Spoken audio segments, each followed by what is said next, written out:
देखिए, जौनपुर की ऐतिहासिक जामा मस्जिद, जिसको कि अटाला मस्जिद भी कहा जाता है, जो कि शर्की डायनेस्टी के समय बना था, और इसका पूरा इतिहास सबको पता है जो लोग भी पढ़ने लिखने में दिलचस्पी रखते हैं।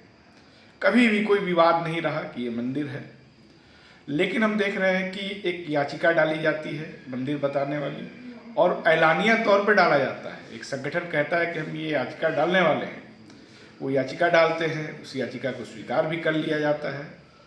तो ये एक तरह से पूजा स्थल अधिनियम, जो ये स्पष्ट तौर पे कहता है कि 15 अगस्त 1947 के दिन तक जो भी इबादतगाह जैसा भी है, जो भी उसका चरित्र है, उस पर कोई बदलाव नहीं हो सकता।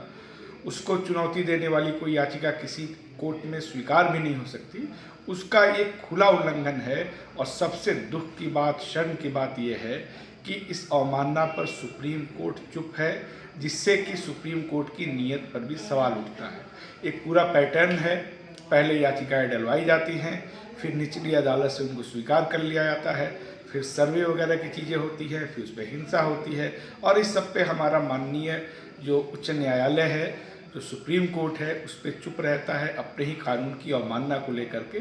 तो एक तरह से पूरा पैटर्न है जिसमें ये आप कह सकते हैं कि कुछ अराजक तत्व, निचली अदालतें, सुप्रीम कोर्ट, इन सबके कुछ लोग शामिल हैं देश को एक सांप्रदायिकता की आग में झोंकने का। मुझे लगता है कि दुनिया में शायद ही ऐसा कोई उदाहरण होगा जहां न्यायपालिका के सहयोग से अराजकता पैदा की जा रही हो।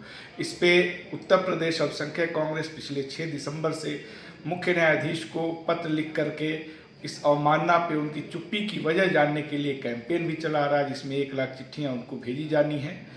हम उम्मीद करते हैं कि जो भी राजनीतिक दल संविधान में यकीन रखते हैं, कानून के शासन में यकीन रखते हैं, वो खुल करके आएंगे, इसका विरोध करेंगे। इस पे अगर आप चुप हैं, इसका मतलब कि संविधान पे जो हमले हो रहे हैं उनके साथ आप खड़े हैं।